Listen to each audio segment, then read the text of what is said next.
Okay, Graham, Ray asked this question. Do you think the world will be a better place spiritually in 5 years' time? That's a very interesting question.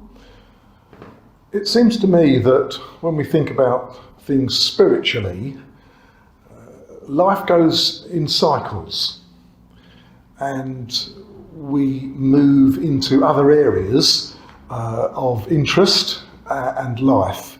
And then sometimes things happen and we are brought up with a jolt and we have to review what is important, what things are foundational and what things perhaps are temporary.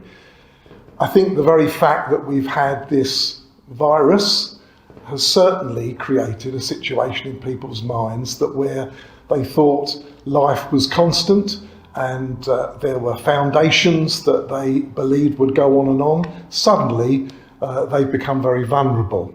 When that happens, people sometimes rethink what is important and what is for them spiritual as opposed to material.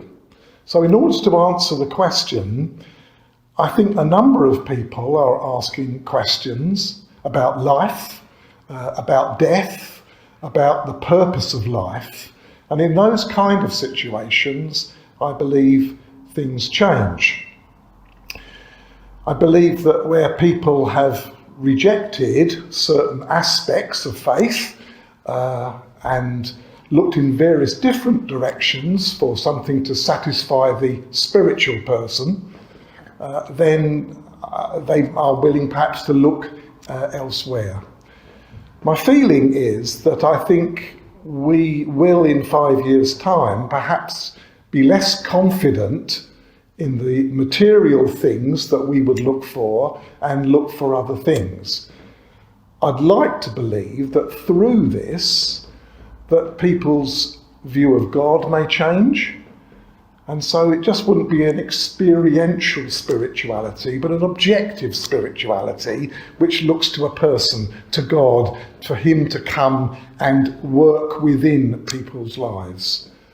So I would like to suggest, yes, I believe there will be a greater sense of spirituality, but in what particular way that will be, I'm not yet sure.